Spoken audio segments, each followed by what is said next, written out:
Welcome to Stunthangar Video Hangouts.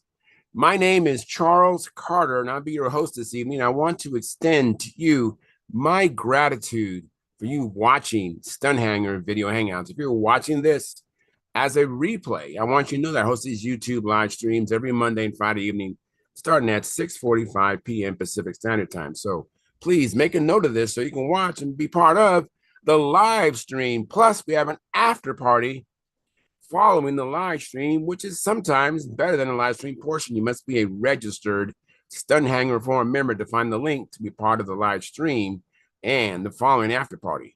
Here at Stunthangar Video Hangouts, we talk about building and flying model airplanes, sport flying, competition flying, and what you've been doing lately.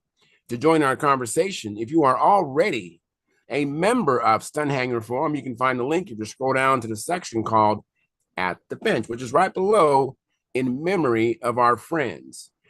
If you're not a member or if you're not logged into Stunthangar Forum, the At the Bench link will not appear. If you are not a member, please register at stunthangar.com/SMF.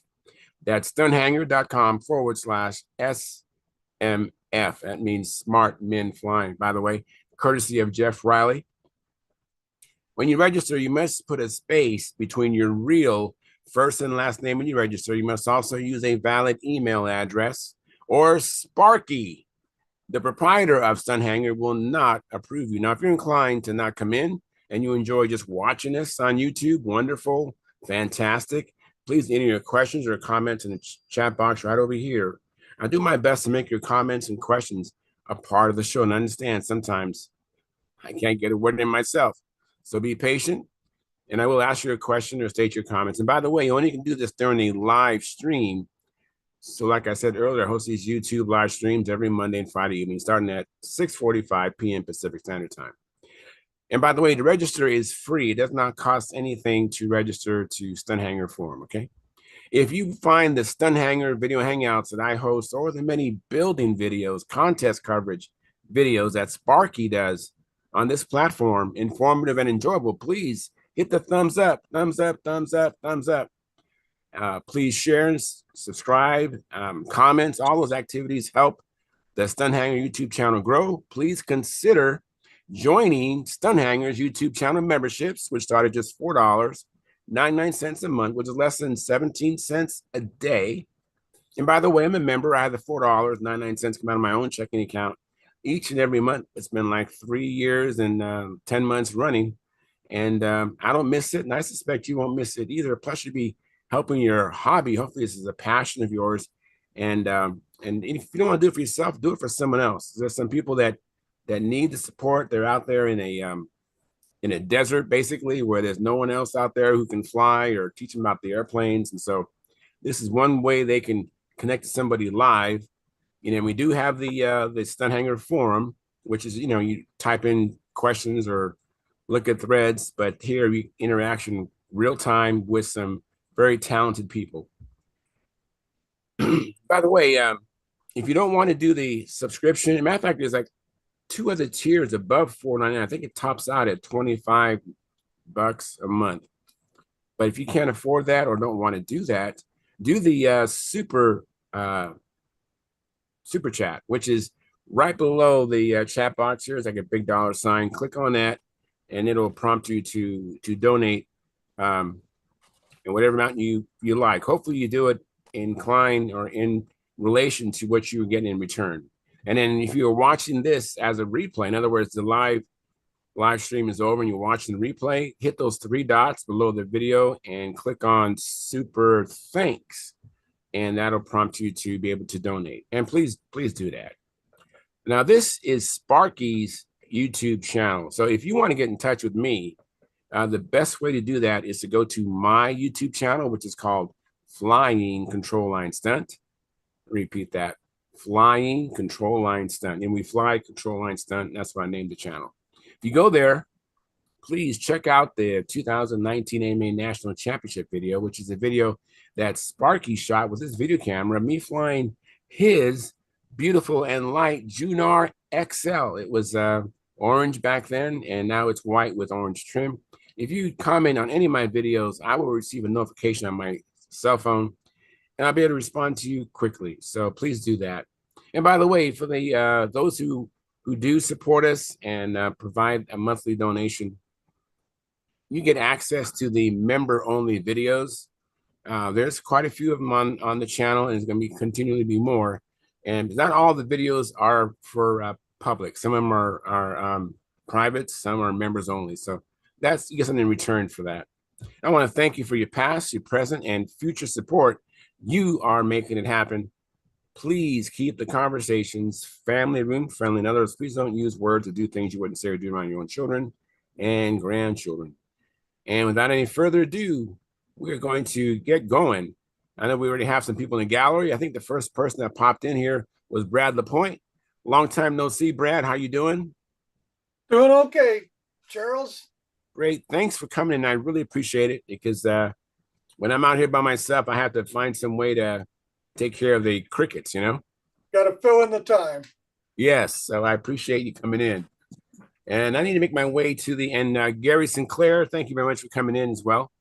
I need to make my way to the control panel so I can view what's going on. Just give me a moment here. Let's see here. Here we go, making our way there right now. And I believe I did do that. Yeah, I did that. Great. Let me check something real quick. Did I send that? Okay, great. Fantastic. It looks like we are cooking with gas. And let me get rid of some of these tabs here and making my way to the control panel. All right, looks like John Miller is coming in here. That's fantastic. And let's see here. Let me fix this. Let me fix that. And let's see here. Just a moment. And that's okay. Save. All right, cool. All right, so Gary Sinclair is the first one in the chat box. He's a member of our YouTube channel. I can tell, and so can Sparky tell, the member of our supporting patrons by the moniker next to their name. And Gary is also a monitor, so he has the ability to delete people who are misbehaving in the chat box. And there's also Craig Biswick, and there might be some other monitors I'm not very aware of. But the next person in there was Daniel Barry Sports Highlights. Happy Friday, everyone. Absolutely. And then we have Marcel Legrand. He says, hi, Charles, and everyone at Stunt School. Just working on my twin Pathfinder. Fantastic. Yeah, John Miller corrected me on how to pronounce your last name, Marcel Legrand. So thanks to John. And I imagine you must have told him, can you tell Charles to stop butchering my name? Ching. So let me get with Brad Lapointe. So Brad, what you been up to? We've been remodeling the kitchen. It's been kind of hard to get time to do anything. I understand that. I've heard that before from other people. Yeah, it's a big undertaking, and sometimes it leads to remodeling the bathroom after you do the kitchen. Oh, we already done that, thank goodness. Yeah. Although we put a new fan in there. All right. New lights. Yeah. Very, very good. Very, very good. Now, I see your P40 up there. Do you fly that from time to time? That's the plane's ready. I just haven't got the electrical stuff all lined yet to make it go. It's a ARF electric. Okay. So you bought the electric ARF, or did you converted the? No, it was the electric ARF, and I went to Toledo and I had some coaching, but the next day we started the kitchen thing, and I never had time to get back to modeling at all. All right. Now, is that Yesterday your only? I got out. Pardon me? Oh, I was gonna say, is that your only electric plane, that P40? That is my first, and I don't really understand all the electricals yet, so I'm waiting to have some help. Yeah, well, ask Dennis Adamison. Even though I have an electric plane, I tell you,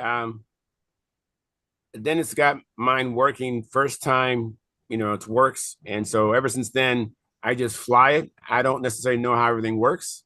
Yeah, I'm just totally electronics challenged. No problem. Well, Dennis can help you, and Tryan. Who else can help you? They talk way over my head. And All my right. buddy Lenny isn't any help at all in the electric stuff. No. Lynn is flown electric, but he hasn't put together electric plane. Yeah. So, well, when Dennis comes in, maybe you can ask him some questions. Just start off with this. Well, John Paris gave me a complete list of things: the engine to get, the timer to get, the other stuff, and all that. But it'll be a later in the season, or it might be next year the way things are going. Okay, and I understand that. It's kind of daunting for me. I'm one of those guys that never got the damn clock on the VCR to quit flashing 12. Yeah, gotcha. I understand. It's kind of like trying to learn Spanish, and your brain keeps saying you can't speak Spanish, and you're fighting that an internal fight, and it doesn't help. The only Spanish I know gets me in trouble. All I know is cerveza, por favor. Dos cervezas. Dos cervezas. Well, let me get to Gary. Hey, Gary, how you doing, Gary? Oh, okay. Doing pretty good. All right, good. Yeah. Good. Thanks for coming in. I Yeah. appreciate you coming in all the time. If anybody has an excuse to not come in, that is you, Gary. I know you're taking care of Opal, and maybe this is a reprieve for you, right? Does it show this is kind of like a reprieve? All right, cool. That's good. Get a chance to talk to people, Fantastic. listen to different things. Yeah, interesting. Fantastic. Well, John Miller, thank you so much. I got some emails from you. I really appreciate that, John. Thank you very much. You bet. My pleasure. Yeah, I'll look. I still have not looked at them, and but I will. I just and look, John Paris came in. It's been a long time, John. How you doing? Let me get back to John Miller. So, what you been up to, John? Well, I've been sick. Oh, I don't know what it still hurt me. Darn muscles in my neck and back, shoulder, upper shoulder, all that just went like somebody was pinching them with vice grips, and it's run its course. I'm feeling a lot better now. I'm on the mend. Good. So, but it gave me time when I could sit and do it. Basically finished up everything on the Trailblazer, and with a lot of help from Marcel and his neck of the woods, we made a really good what do you call it, initial foray into the magical realm of planned sales, and things have shown us a potential there. It would be very helpful for me if it does work out. And I'm starting on the electrical version. Wow. Which now that the main plans, the wing, all that's all worked out. These various, from the profile to the full bodied and electric and profile and electric full body, all of that, they'll go pretty fast because you just, the wings, the stab, the elevator, basically the same. It's just little changes in the fuselage or what you're doing with the fuselage. So it's going to be interesting. I've playing on it. I was finishing up the cut files for the laser cutting, which you guys will never see. Those are ones that go to the cutter, Mm-hmm. and they have to be a certain way and done a certain way, and you got to take off leave little tabs so that it stays in place when they cut it, so that they don't pick it up and it's all over the place. They're trying to gather and match everything up. This keeps it all, and that's why you now get them. But when interesting enough, when laser cutting first started, you'd send it off and you get a bag and have all the pieces in it. Right. I remember seeing that. Yeah. Well, they found it was easier to ship and everything else if you left it in the place. Right. That makes sense. And so that's why we went to these little tabs in there. So yeah, it's coming along, and I just had an email from Dan Winship, and he got a set of plans, which made me feel very happy. Very And, good. yeah. So anyway, I need to talk to Sparky about an idea I had about actually the idea. I'll just bring it on. You guys, the idea is we have for people who design model airplanes, who have plans or things that they want to make available. There's no longer the magazines. We don't have them. You can't send flying models and they'll publish it and all that. There's nobody doing that. So the alternative is online, and the alternative would be to something like a spot on Stunthangar, where it's actually like kind of magazine. You'd have a model of the month type of thing you'd do. You'd have plans available online. It's hard in these days to ship, to print and ship, and that but it's so much easier. You can do it very handily and easily to anywhere in the world by attachment to an email. Right. So that's kind of an idea. I want to bounce off Sparky on that, see if he's interested in anything on that. Sounds good. Yeah. So Well, let me see what John Paris has been up to. John Paris has just been playing in the shop a little bit. I usually save your Friday night transmission for my Saturday morning building escapades. Something to listen to and keep me motivated. Good, I appreciate that. I do get on a check to make sure you guys are on, usually Friday night, and I just happened to hear my name from Brad, and I thought I'd jump in real quick. Thank you, Brad. Yeah.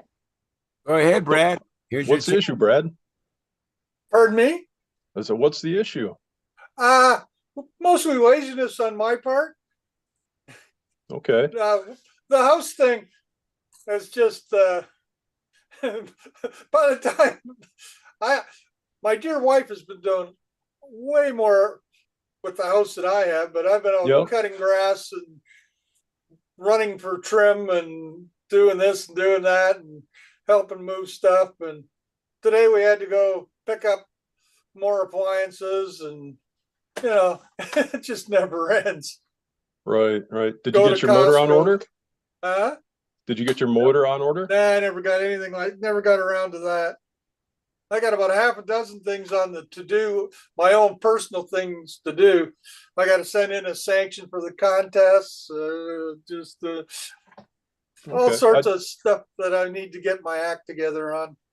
Okay, I just dropped an order to Innovative yesterday. It should be here on Monday. If I had known, I would have added your motor in on it if they have it available. But are you interested in ordering online, or is there an issue with that? I've never really done anything with them. It's probably not that difficult. Okay, I mean, I can drop an order and then hang on to the motor until you get a chance to cross paths. Okay, well, that might work. Okay, I will. I guess I'll have to call my buddy up in Toronto, get that timer. Yep. Talk to Paul Emerson, I think it is. Yep, I gave you the link for that. If you need it again, let me know. Okay, well, yeah, one of these days I may get that electric thing sorted out. Okay. Yeah, it's not really that hard. Once we get it set up, and all you have to do after that is charge and discharge and then change your flight time on your phone and or the speeds. It's really pretty straightforward. I already told these guys that I'm still one of those guys that never got the 12 to quit flashing on the old VCR. Right. Well, you can get Naomi to help you out. I know Lynn's no help. You're the second guy The disc sweaty today. Just on electric. He's a great guy to fly with, great pilot. Electric, that's not him. I mean, the farthest electric he'll go is McDaniel's Night Starter. That's about it. I thought he Hey, made. I got him on those things. I There thought you he go. made a big comeback, going back to Fox engines there. Yeah, Yeah. he was definitely singing them up, wasn't he, earlier this month? Yeah, Yeah. yeah. When he was out flying a couple of Foxes here a while ago. You know me, I'll crack open a Fox any day. I love them. They're good stuff. Hearing protection recommended because he doesn't have mufflers on his. Yeah. I guess to answer your question, I've been in the shop and been working primarily on small models. I think you guys may have seen my my half A size profile Orientals. I've No, done I those haven't up in. Oh, you haven't seen them? No. Stand by. All right. Sounds good. Video unblur. Hey, Mark. Thanks for coming in, Mark. Hey, Charles.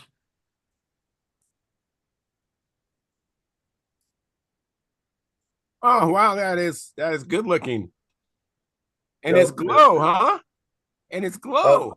This one's glow. I've got another one looks exactly the same. That's electric. Very nice. Very. What motor do you have in that one? This one has a Norvell 049 in it, All right. and the motor's broken in. I just haven't had anybody out to go fly with it yet. But the electric one I've flown a number of times. It has the active timer that I suggested to Brad, and that really flies well. I really enjoy that. I'm looking forward to flying the gas one at Brodak this year. You know, as far as connectors, are you what connectors are you using in your electronic planes? Are you using the Deans, the what E3Cs, the ST60s? What are you using primarily? Normally I use XT60s. For the half A stuff, I've been using those little JST, the small red ones, because you just don't have that much current going through, and those seem to work fine. And they're light, which is nice.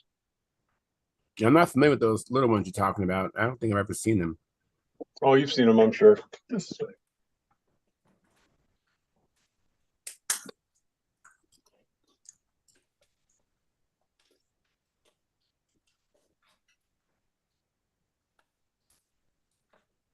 That one. Oh, yeah. Okay. Wow. Okay. Oh, yeah. I have seen those. Yep. Yeah, for the half A, that works fine. And that's the little timer up here. All right. Yeah. That's an active timer. That's the climb and dive timer. Right. And you know, it's small. It fits on here really well, and definitely gives you the punch when you're going through the maneuvers. It's really noticeable on the half A size. Oh, I bet. Yeah, I have one buddy that flies with a climb and dive, and it's just different having to put your finger on that little sharp thing to get it going. It's just different. Yeah, for me, my fingers are normally dry. I have to wet them a little bit in order to get the inductance to work properly. Oh, I have to keep that in mind because I've had some times when it's taken a while. Yeah, just lick your finger real quick and set it on there. Within 3 seconds, it should spool up.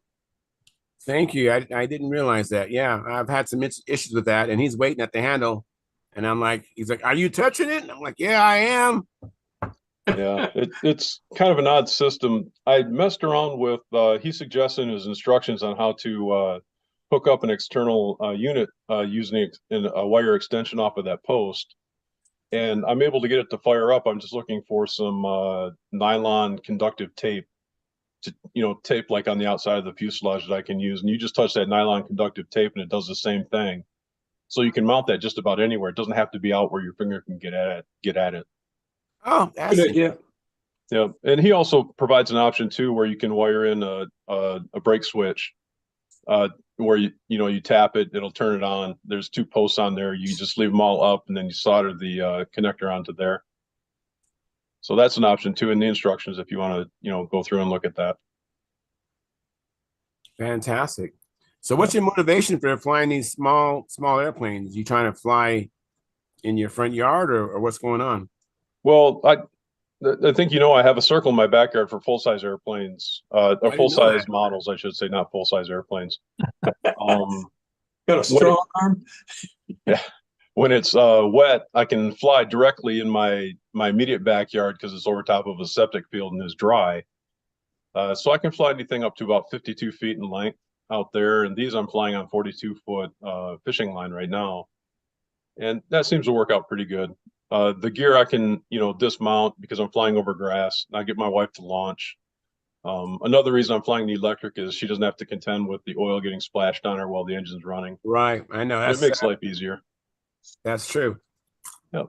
Very- The whole motivation behind it was the Brodeck Half A event. I was watching it last year. I thought about entering. I built a Hyper Viper from Southridge Models, which is it's a Cox model that's been redone in wood. And I was sitting around in the fall and I'm going, I'd like to try something else. And I thought of scaling down my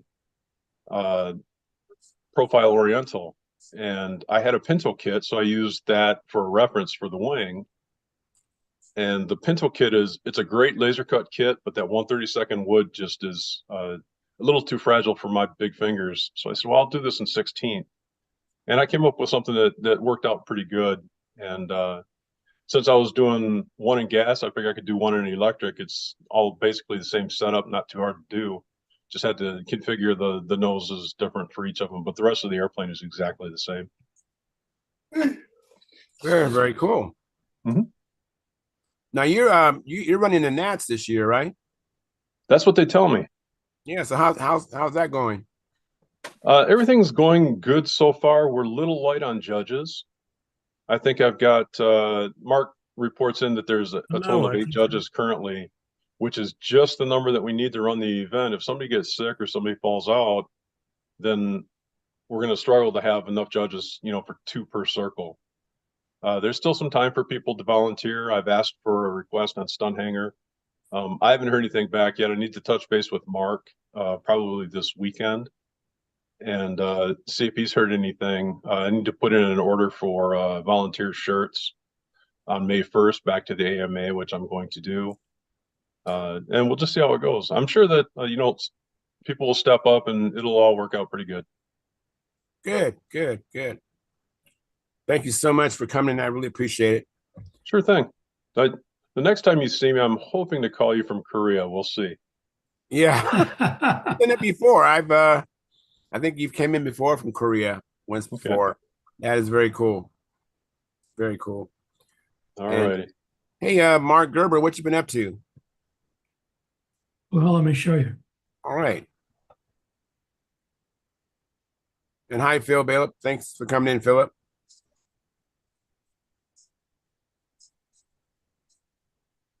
Not much flying today. Oh, well, yeah, rain. Well, that's better than snow like last time. That's hail. That's hail, yeah. Wow, it's even worse. You don't get your plane outside in hail.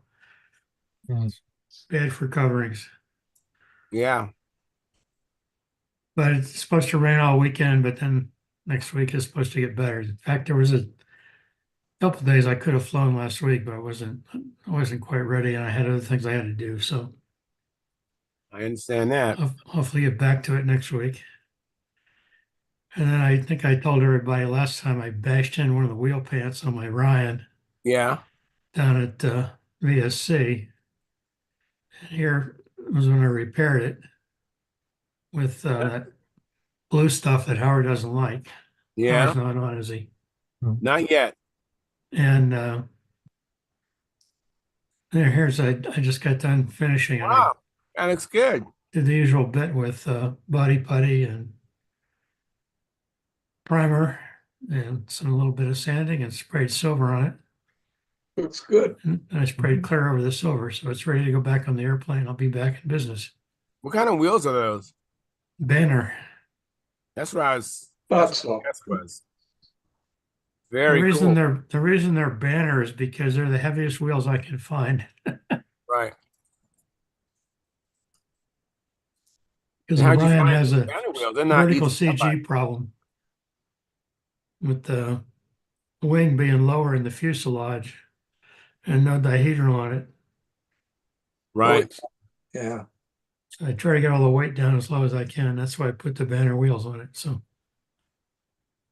Those and then banners what? look like in good shape. And the Bearcat, I think last week I showed everybody I just gotten all these fuselage formers Right. and a laser cutter. So for each station on the fuselage, here's the former, and I cut it down here, the contour, but then there's a piece right here and right there that I leave fixed so I can support it. And then when I get done with the assembly, I can cut these off easily by cutting through those little tabs there. Right. And then here's the vertical support and the two supports that go there. And then these little bars go across here to keep the tab in place. So when you're all done, you get this Oh, setup. That's clever. And this is this is Al Raby's. It's still clever. Yeah, I won't take any credit for it, but this is an MDF board. It's about 4 inches wide and 40 inches long. And then I marked off each of the fuselage stations on here, and I routed a slot to fit the bottom of the support, that's a great idea. so I get them positioned accurately. And so when I get all done, here's what I had this morning. I got it all together now. Oh, very nice. With all the pieces glued on here and I had to do some shimming with some 64th inch wood because Right. I think I mentioned last time that the laser guy couldn't cut the 1/8 inch Mm-hmm. plywood, so he used the light ply for the supports, so they didn't quite fit as well as they should have. So I'm ready to go ahead. Next time I'll start work. This is the old plane. This next thing I got to do is build the front end here and put in the engine bearers and then the platform and these vertical web supports. And there's a 1/2 inch piece of cross grain balsa back here between the two motor mounts to dampen the vibration. And also it supports the tank. So the screws that go up into that through the tank. So that's where I am. Very, very nice. Like your shop too. You got a nice looking shop. Well, it's a lot messier than it should be, but it works well. Hey, I got number one in being messy. Well, you know, stallions don't have clean stalls, so That's a good excuse. I've never heard that before. yeah. Yeah. Keep that in mind. Yeah. What they used to say at MIT was an empty desk is a sign of an empty mind Oh, Yeah. okay, that'll work too. to justify having messy desks in offices. I have some comments from Philip Bailey. He says, like delivered, and hello, John. And I imagine he's saying hello, John Paris, I imagine.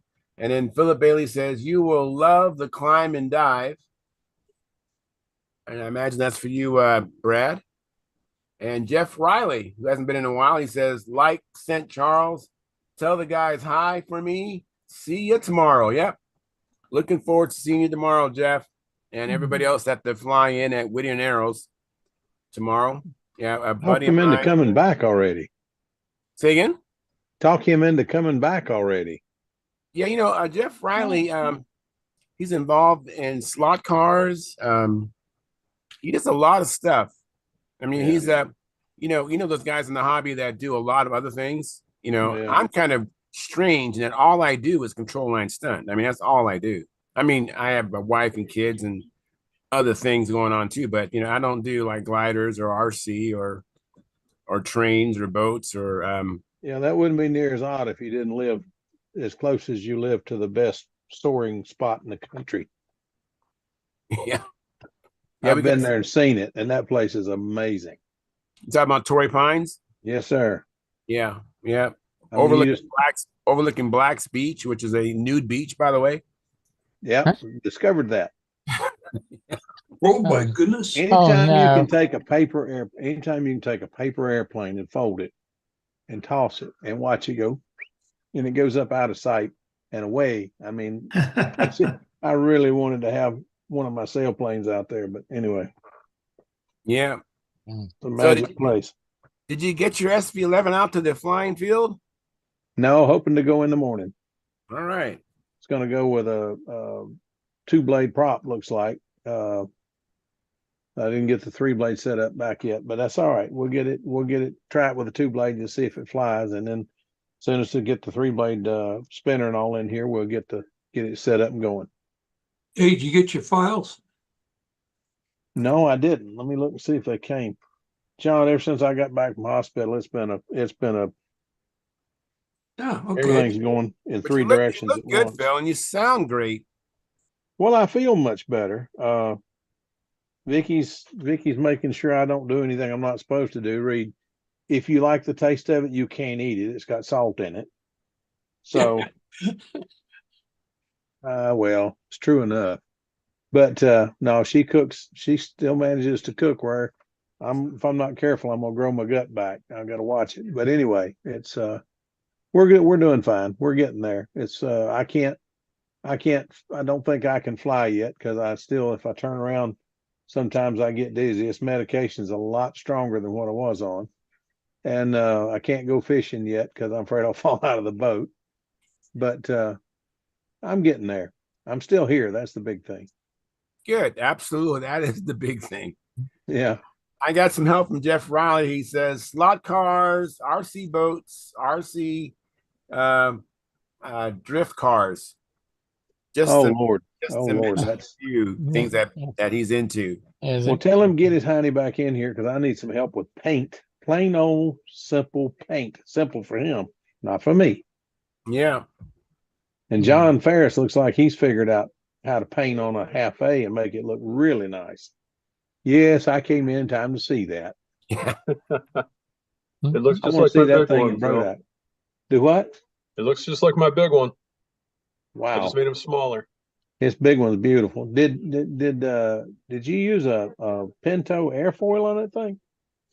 I kind of used a Pinto airfoil. I thought it was a little bit on the thin side. I made it just a shade thicker. Yeah, And I went with 16th inch everything on it, sheeting, ribs, and I that's what I used did on my Pinto. yeah. It's all That 16. that 132nd stuff is just so fragile.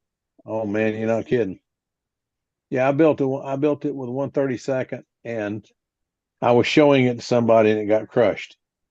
Yeah. And I said, I think that's reason enough to tell me this is not going to work. So I went back and redid it. And I did just what you did. I was trying to figure out how to thicken the wing up. And I heard about Pinto 2. I said, what the heck is Pinto 2? He said, it's a Pinto with a thicker wing. So I don't know who got me the plans to it. Somebody sent me the plans. I mentioned it on here and somebody sent me the plans. They're about 1/8 of an inch high point to high point. I don't know if it's quite that much, but anyway, it's a little thicker. And then I did sheet it 1/16, which of course makes it thicker. Yeah. And it turned out it's nice. I mean, it's really nice. I'm really pleased with the little half A, but I have not flown it yet. So Do you we'll have see. shear webs on yours or no? I'm sorry, what? Did you put shear webs in? Yes, I did. Okay. Yes, I did. Have a third of the way out anyway. Yeah. Yeah. I thought it felt a little flimsy without them, so I ended up putting some in mine. All up weight for the gas one was 9.5 ounces, ready to fly. It's not bad at all. That's good. No, even the electric that comes in with the battery on board at about 12. That's good.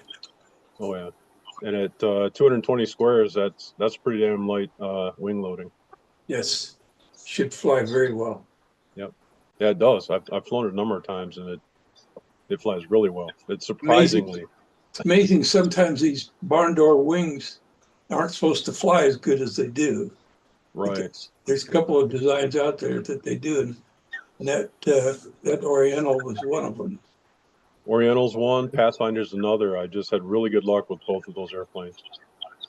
Yeah, Oriental, that plane just should not fly as good as it flies.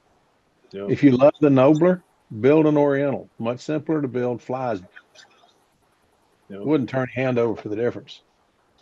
It's ridiculous, but it flies great. I lost mine a few years ago at the VSC of the East, but at down Tifton, Georgia, when the wind Mhm. changed 180 and it just stopped midair and just came down. I saw the wingtip coming at me. So that one was weird. Several people lost planes that weekend. But anyway, I'm going to build a new one. The new one, though, will not have a Fox 35 in it. I tried to build a classic and build it classic, put a Fox in it. That won't happen again. Just a word to the wise, if any of you want to build Fox 35 airplanes, a stronger way to go is an OS 25 FP.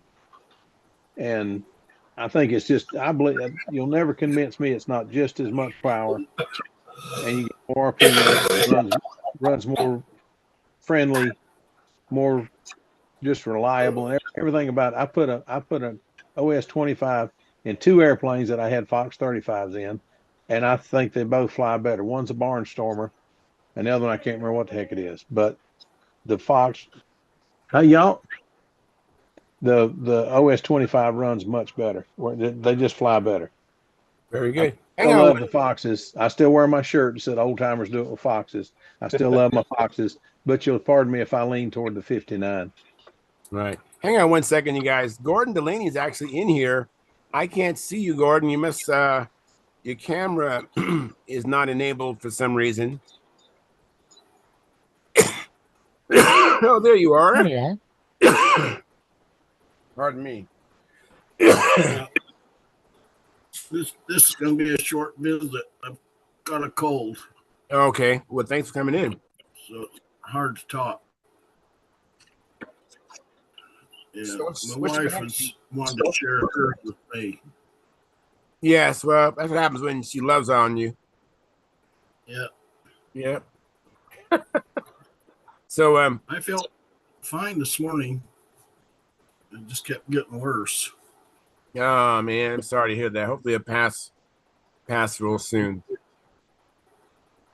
Get you an antihistamine, Gordon. It's probably a stupid pollen that's going on right now. Everybody out here's got head colds. I mean, Well, every just sinuses, not really a head cold, just darn sinuses, drainage, and the whole bit. Just we get through the next 2 weeks, we'll be all right. well, I'm not allergic to that stuff, but I am allergic to a cold. Uh-huh. Hey, Gordy, how is your latest Pathfinder? Got it ready? It's been ready for a couple months, John. Oh, okay. I thought there was something, a holdup or something. Yeah, the holdup is other people flying. They won't. Mm. They, Yeah, I can't get anybody out there flying. Ah, It's been done at least 2, maybe 3 months. well, I looked at it when I was at your house and it looked like it was ready, but I hadn't heard any flight reports. So I thought there's, I don't know, too much thinking on my part. Yeah, there's no flight reports. hopefully soon. I got another comment from Jeff Riley. It says Phil is absolutely correct. I think he said a 50-inch Nobler is too big for an average Fox 35. Yep. I ran a McCoy 35 on mine. It worked great. I'll tell you what, we got a guy here that's got a chiseler with a Fox 35, weighs 42 or 43 ounces, Buddy Barbie. And that thing is killer. But he's having to swap motors in it because he got something in all my running of all the Foxes I've run. I've never had one split from the exhaust port down the center of the block and then open up, but that one did. But that was the sweetest running stock Fox I've run into in years. But it broke. Wow. I hope he gets it fixed because it was it was poetry in motion. Buddy can fly. His takeoffs are perfect, and he's learning to he's really coming on as a pilot. That airplane is just, I don't know. I may have to break down, build a chiseler because I really, really love watching his fly. Judging the chiselers at VSC, one year. The thing that got me the most was that plane had come down and it looked like it just stopped and turned. It's Yeah, the his does. illusion, the way that the lines on that thing, it really does look like and then It goes. really does. But Buddy is just he has really worked on his takeoffs and landing, and he's got the takeoff down to where it's a quarter lap and it's so gradual. You have to really look to see when the wheels quit spinning. Planes in the air, by the way. But anyway, his takeoffs are beautiful, and he's getting where his landings are just about as pretty as his takeoffs. And he's probably listening, but I was going to say, don't tell him. I'm afraid he'll get a swelled head. But Buddy's coming on. He took several years off of control line and did other things, and he's a really good pool player. I'll just tell you, if you ever run into Buddy Barbie, do not try to play pool with him. Anyway, he's really coming on as a stunt pilot. He's amazing me, and he's a pretty good fella too. Little crazy, but he fits right in with me. Let me get to Brandon and Angstrom. Hey, Brandon, how you doing? Hey everybody, we didn't realize our camera was off the whole time. Oh, So, we've been doing a lot of flying. We're trying to get ready for Joe Nall. If y'all remember, a couple weeks ago, I put out that thing about the magician and how my outsides were a lot smaller than the insides, and Yes. we were kind of troubleshooting it on here and talking things over, and someone gave the advice that, like, hey, just have the guys down there at Knoll take a look at it. Right. And, their professional eye will probably help out a lot. But we've been using, we finally got into, we used to use just the handles that had only the wire adjustment, whether you made the line shorter or longer. Right. But we just got into the ones, I showed this not too long ago, the Brodak handle that's got the adjustments, Right. on the lines there. Right. And we got two of those handles, and we'd never used them until this year, until that I brought up that piece on Stunthangar. But Angstrom and I have really been trying to use those and kind of fine tune some of our planes, and just kind of playing around with that and seeing how it adjusts. And it does a lot. So we're just trying to finalize some of that stuff. And then we realized, if you remember, we had that Pathfinder on here where the plane had turned around, grabbed the lines, and it actually pulled out the lead outs and crunched the nose to the side. It like pulled everything in at each other. We got that repaired, but it wasn't flying too well. And then realized that the push rod wasn't like the bell crank had equal distance with the flaps. So that was good. The flaps had the same amount of movement, but the push rod was off. So I replaced the push rod last night and had was able to get a threaded rod with a clevis on the end. So that'll make it now adjustable. And we're going to get that out tomorrow and get that flying and hopefully get things tuned up so that we can get to Knoll in a couple of weeks and have him doing good things. So that's where we're at. That's a good adjustment to have, for what you guys are trying to do. Yeah, it's hard to believe By the way, I really like your T-shirt there. Hey, thank you. Yeah, Packer backer. I grew up in Kentucky, and Favre was the thing, so I had to jump on that wagon. Hey, Angstrom, grab that over there in case they haven't seen it. I lived 60 miles north of Green Bay, so Here's something else to show, though, to make everybody jealous. Hopefully they can see that. Oh wow! Yeah. Now, cool. If you don't know what that is, Which that I says don't. I'm an owner of the Green Bay Packers. That's right. And so, out of all the professional sports teams out there across all of the different groups, because Green Bay is owned by the state of Wisconsin, they're able to sell stock to make you an owner. So all you fans out there aren't fan enough because you can't say you're owner. I'm Yeah. owner. You're an owner. All right. My grandson has one of those. Remember that. Oh, I know it's a gimmick. I know it's a gimmick for a lot of folks, but hey, it's a good one. I love it. Green Bay, half the houses in Green Bay are painted green and yellow. You know that, don't you? Wouldn't surprise me. But yeah, just finishing up with what I was talking about, just the lessons I learned just by asking that question on Stunthangar, and then you all giving me stuff like, I don't know. I feel like we've been doing a lot of adjustments and trying to fine tune things, and just it's really kind of opened my eyes to how much the control system. I mean, again, you all already knew this stuff, but how many things there are that you can tweak and adjust, and that it's just nice to have that ability. So we're finally in a world where we can do some of that stuff, and so it's good to know that stuff now. Excellent. You know, when I'm doing the show, I'm looking at the chat box and looking around. I might have missed something, but I didn't quite get what you meant about the push rod. Would you mind repeating that for me? I didn't quite get what was wrong with the push rod. So I opened up the Pathfinder and the belt. I checked the bell crank. So when it was perfect, when it had when it was neutralized, the little push rod or whatever they call it going to the flap, it had equidistance. So it was good and perfect. Right. The problem was that the push rod that was on there was one just solid piece. And if you had the flaps neutralized, dead center neutralized, the elevator in the back was down a lot. So it was not neutral, but it had a push rod that was not adjustable. So I put a new push rod in there that is threaded into it with a clevis now that can give me some adjustment. Okay, now I get it. And the push rod that you replaced was the one between the flap and the elevator? You replaced that push rod? Okay, yes. Now with an adjustable clevis. Okay, now I'm with you.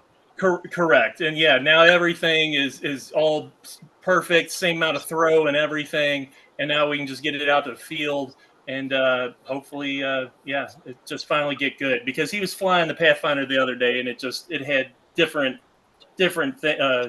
sized loops, insides and outsides. And it wasn't anything that was going to be handled by the handle, because it was just too off from what you ready for your light water? Right. Hey, Brandon. Yes. Oh, hey, how you doing? Hey, all right. 2 questions on the Pathfinder. First one is, you put a clevis on there. Is there a slop of the clevis in the hole for the horn now? Because that horn is set up for like a 3/32 hole. And if you use a clevis, that's a 1/16 pin. Okay. There might be a little bit. Yes.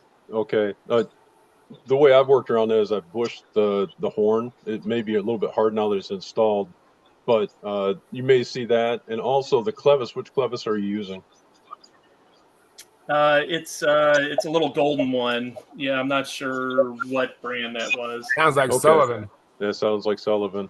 Sometimes, you know how I like to prophesize doom for you in that Pathfinder. Oh yeah. I've heard of pins coming out of some of those. Dubro makes one called the safety clevis. I can go grab one and show you what it looks like. It's made out of plastic. It's pretty heavy duty, and it'll thread on to whether you have a 256 rod or a 440 rod.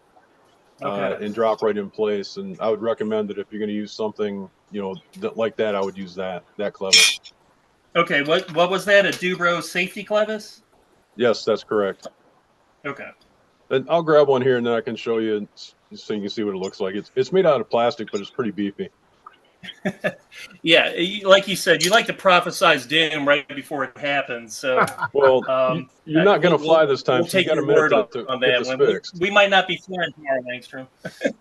All right, I'll go grab one of those and show you just a minute. Thank you so much, John Paris. Appreciate it. We have like 31 viewers and we have 18 likes. Please smash the like button. It doesn't cost you anything to do that. It's free. And make sure you subscribe. And if you've subscribed before, make sure you're still subscribed. Sometimes YouTube does some shenanigans and you're no longer subscribed and might not be getting notifications of when we're on. So check all that out. Don't forget, we have the super thanks and the super chat for donations. And then there's also a monthly subscription for our members of only $4.99 a month. So please consider doing that. And make it big here, John Paris, so you can show him. That's it. Wow. Sorry, it's $1 safety lock. Hey, you gotta. How the heck did you get those for $1? Okay. That's it. I just Thank you. bought a Thank set you, of those John. not long back, but I sure didn't get them for $1. No, you can't get them for $1 unless you're looking real hard. He must I'll have tell been you in, what, he must though. have been in his junk bin or something. I know it makes people jealous that we live so close to Brodak where we don't have to get anything shipped. But when I walk in and am looking for things of that nature, whether it's horns or clevises or just little nicky-nack things like that, I'm actually shocked at how cheap Brodak still has it. Maybe I shouldn't say it too loud because No. we've been raised. I know the balsa and the kits and all the stuff keep getting jacked up, but those Yeah. little components, when I walk in that store, it feels like the prices are still 10, 15 years ago. So yeah, I should be able to find some of those on the shelf hopefully for pretty cheap. I think I gave $350 or something or other for 2 of those. I can't remember anymore. Guys, I'm gonna have to give this little terrorist a walk, and I'll try to be back in a few minutes. All right. Thank you, Philip Okay. Bailey. See you in a little bit. See you in a little bit. Absolutely. And Stuart Morrison, how you doing, Stuart? Good. I'll be driving up to Wooded Arrows with my friend Stuart Mossman tomorrow, Yeah. and looking forward to hanging out with Stuart. Good name. Yeah, he's a really good guy too. Yeah, that's good. What you been up to, Stuart? Sorry. What you been up to? Oh, nothing much. It's well, weather's not been that great, but actually, Brad, I think he went flying this week.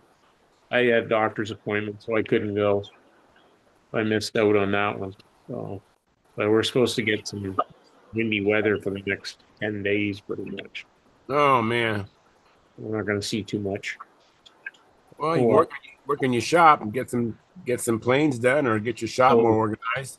Still doing that. So, just out of curiosity, you guys, I got an FP putting on the Nobler.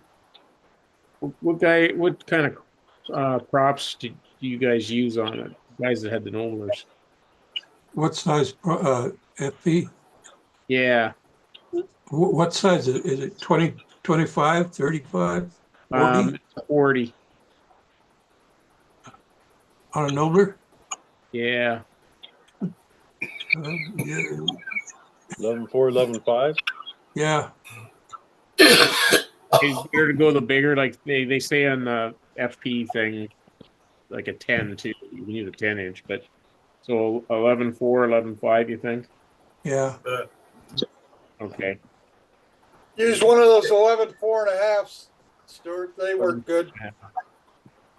I'll see if I've got a 4.5. I probably got a 4 or 5, but we'll see. We'll see what happens. That's Brad going for the 11.4.5. He can't commit to a 4 or 5. Split the difference. Negotiating 101. He's always been an oddball. What can I say? Yeah. Brad is right though. That's probably a better prop of the ones I mentioned. Mine are easier to obtain though. Which is that? The 11.4.5 is probably a better prop, but it's not as readily available as say the 11.4 and 11.5. Yeah, Stuart, if you go to Brodak's this year, go by the hobby shop. They usually have them in stock. Yep, Yoshioka 11 by 4.5. Yeah. Okay. This is your Nobler ARF you're talking about, Stuart? Yeah. Yeah. So Very good. So hopefully in another week I'll have it done. So what lines do you guys use? Like I got, on that. What length of line should I use? You guys, anybody's got one of those? What length do you put on? I wouldn't go any shorter than 60. Start at 60, then lap it after you get the engine calm or get the engine where it's happy. And then for every 1/10 of a second that you're away from 5.3, if you need to add a foot of length to the lines. Or for my Canadian brethren, 30 centimeters. 30 centimeters for every 1/10 of a second. Okay. Let's start off with 63-foot lines. 63. Okay. That's a good idea. End to end or center to center? Center. What was that, Gordon? Center to center? Yeah, I always talk center to center. All right. Center of the fuselage to the center of the handle. A combat guy. Yeah. Well, they let us plus or minus 6. So I always took the plus side on it. Yeah, you don't have to stand as close to the guy. Go line up, stand behind him. Yep. And not being short, most of them had reach on me, so that made up for it. And Howard Rush is here. Someone was asking, was it you, John Miller, that wanted Howard Rush? Who was it? No. Someone I talked to, and they wanted to know if Howard was here. Well, that was me. Go ahead, Mark. Go ahead and shoot your shot with Howard Rush. Well, I was using some of that blue stuff that Howard doesn't like. That's why I asked if Howard was there. Oh. Thanks. But you missed it, Howard, so your Okay. timing was good. Hey, I got something to share real quick if you want, Charles. All right. Go ahead. And we'll get back to Howard after you. Yeah, it won't take long at all. I just I realized that Marcel sent me this picture of his twin that he's redoing the nacelles on it, Okay. and he had he had another one. But notice when you look at it, the thickness of the. He made his fuselage 3/4 of an inch thick.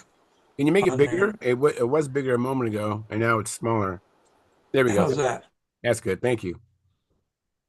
And anyway, that's just basically, I don't know what engine he's got on there. Anybody know what engine that is? I don't know what it is. Can you zoom in on that a little bit? No, that's as much as I can do right there. Looks Hold like the an control OS down and- Max. It looks like an FP15. Could very well Could be. be.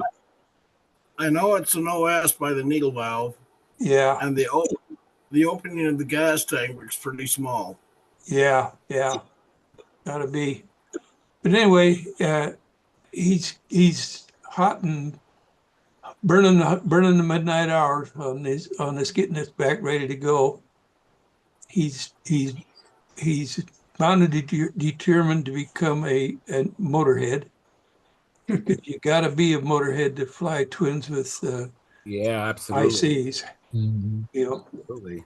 I mean, it's not that they're not good. It's that you got to be able to know your engines and know them well. And that's one of the reasons why Gordy did so well with his twins, is being a combat guy and knowing a lot and working with engines. He was good at it. Anyway, so that's what I've had to share there for Thank myself. you. Marcel just said that they're OS 20s. Okay. Oh, close. Hey, Lynn. Thanks for coming in, Lynn. Hey, Hey, Lynn. Howard, Howard, Hey, what you been up to, Howard? Nothing much. Fixing to send an order in to send for Philip. Getting some control horns while I'm at. Very good. I'll do the seating for the gnats. You do the what for the Nats? I'll do the seating for the gnats. Oh, okay. All right. Cool. I'm sure John Paris really appreciates that. Did you see my message, Howard? Not a recent one. I saw one a week or so ago. I just sent you one in the meeting chat. There should have been one that popped up there. Well, I declare. I'll, if I. Oh, there it is. Progress on that. Yeah, I'll look at the notes and see what else is. Okay, very good. Thank you. Thank you. So, Lynn Burrell, how you doing, Lynn? I'm doing well. How are you guys doing? Doing good. Doing good. Doing good. Remember how I said Monday how I was so impressed with my Brodak 40, with my Talon, how the motor just ran just marvelous, you know? Right. I go out today, it's the same fuel, same everything, and it was running like it was kind of detonating. And I was just like, what's up? So I changed the spark plug. I mean, excuse me, the glow plug, thinking, oh, maybe the glow plug went. I replaced it with a brand new SIG glow plug, and the motor still sounded like it was detonating. And I don't know what's going on. How old's that SIG? How old is that SIG plug? I mean, it was new in the package, but I don't know how old the package was. But The reason being, apparently the most recent ones are not very good. Tom Dixon was saying that the ones they're putting out right now are not very good. The older ones were fine, but apparently the newer ones are not so good. the idle bar was really shiny. You think that's the new one? I never seen an idle bar that shiny. I don't know. I don't know. Like all I know is that in the last couple of years, the plugs that SIG was making or sending out as the standard RC plug with the idle bar were not very good. And that's what Tom Dixon was saying. He couldn't get any of his motors to run very well on them. Oh man, thanks so much. Maybe I just need to try another glow plug. Try something like maybe a Fox plug or a Thunderbolt plug or a K&B plug, something else, and see if it runs better. Okay. All right, thanks. That's a good idea. I was just like, what happened? That may be the issue. I'm not sure, but try it. All right, thank you. So Because if you haven't changed anything else, obviously it should still work the same. yeah, I was just like, why is it running back? Like I did a wing over and then I went into start my 3 loops. And when I was coming back down at the very bottom, it almost flamed out. And so I just stopped doing maneuvers. And I just thought, well, I'll just get a new glow plug. And a buddy of mine goes, you want to borrow a glow plug? I have a new one. I said, sure. I opened up a package of this SIG RC long glow plug. And I thought, oh wow, because I know Tom Dixon's really hot and heavy on those things. And I thought, oh, this is probably He was, but in the last couple of years, he's basically poo-pooed them because apparently whoever was making them hasn't been making them as well. Does anybody know what's a good glow plug for a Brodak 40? Davis Diesel head. Know something, Charles? My go-to plug is always an OS number 6. Okay. An All OS hot, like an A3 or I have lots of those. I have that. try one of those. They're pretty consistent. All right, Anytime I have plug trouble, I go to an OS plug. If I can get the motor to run okay on that, then I start fiddling with other stuff again. okay. Yeah, I'll just try that because I was planning on taking that plane to Wooding Arrows tomorrow. Right. And then I was like, well, maybe I won't take it after all. Yeah, I like the Canby 40 plug. You like the K&B what? The Canby glow plugs. Oh, okay. I don't. Man, They quit making them, but I still have probably a half a dozen left. All right. That's the problem. You can't get them now unless you have them. No, you can't. Plugs are becoming a big problem for all the glow guys because you just can't get very many of them, or good quality ones are getting harder to get. Now let's just say hypothetically, it's not the glow plug. What do you think I should do next? Hey, Sparky. Fuel. Has your fuel been sitting around in the sun at all? No, and it's the same fuel I just used Monday when the engine ran marvelous. Okay. Check your filter. Have you checked the filter? Not yet. Check the filter. If there's a bit of crap in your filter, it'll screw it up every time. All right. I'll check it out. You have a filter, so you do have a filter on your fuel line? I have to check because it's a cowled engine. I don't know. I mean, Okay. the fuel filter's inside. So if it's not if there's no filter on it, then you could have something in the spray bar as opposed to the filter. Okay. Thank you, guys. Appreciate it. Because anytime dirt gets through, if it gets in either your filter or your spray bar, you're gonna have trouble eventually. and it's not going to go away by itself usually. Yeah.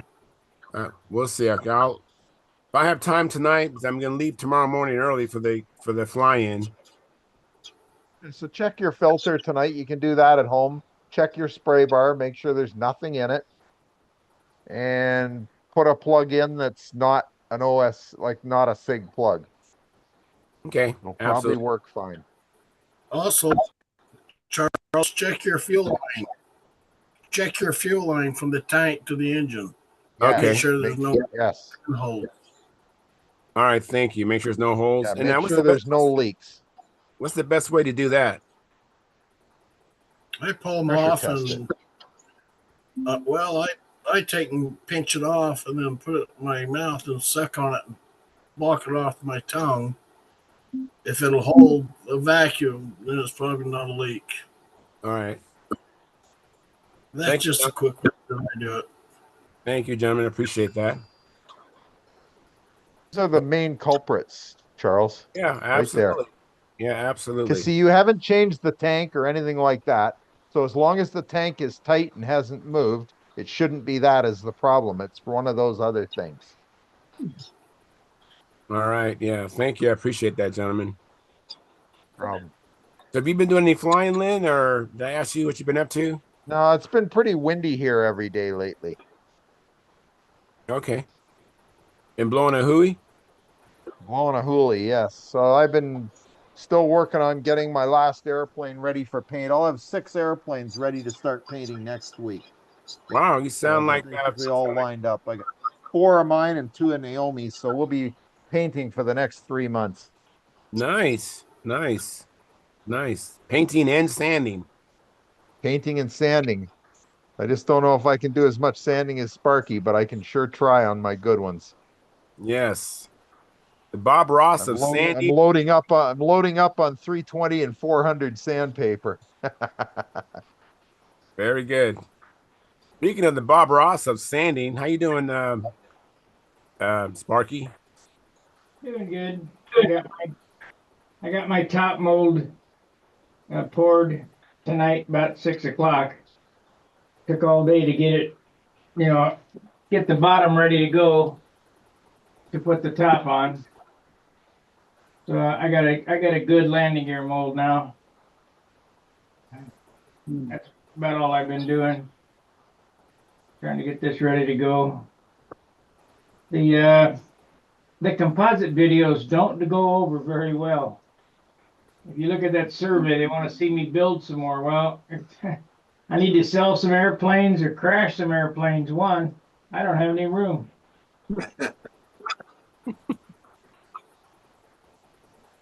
That's a nice problem to have. I got 16 airplanes in here right now, because Steve's taking up part of the workbench. He's come along pretty good. He got it all together the other day. It's not finished. We got to still get the bottom on it, but he should be ready sometime in the year 2025.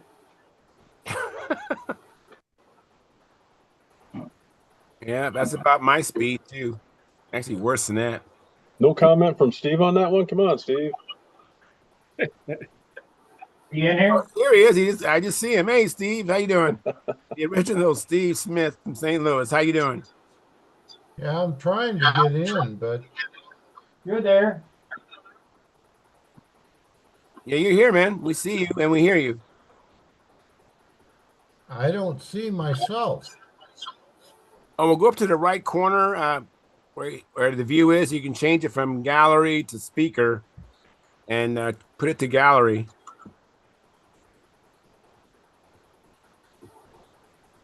Oh, I'm going to call her a night. Good All night, right. bud. Thanks so much. Oh, Hey, there I am. Okay, there you are. I Hey, made thanks it. for coming in, Brad LaPointe. And I know that Gordon's not feeling well, and so he's going to be bailing soon. Yeah. I'm out of here I'm too. You guys have a good leaving night. now. Hey, John. Thank you, How's John it Paris. going? I'm gone. Doing good, Steve. I'm out of All right, here Gordon. though. I'll see you, Gordon. Take it Thanks, easy. Gordon. See you. All righty. All right. So hopefully Philip Bailey will be back. Philip is walking his terrace, and he'll be back. So, Stephen Smith, what's going on? How you doing?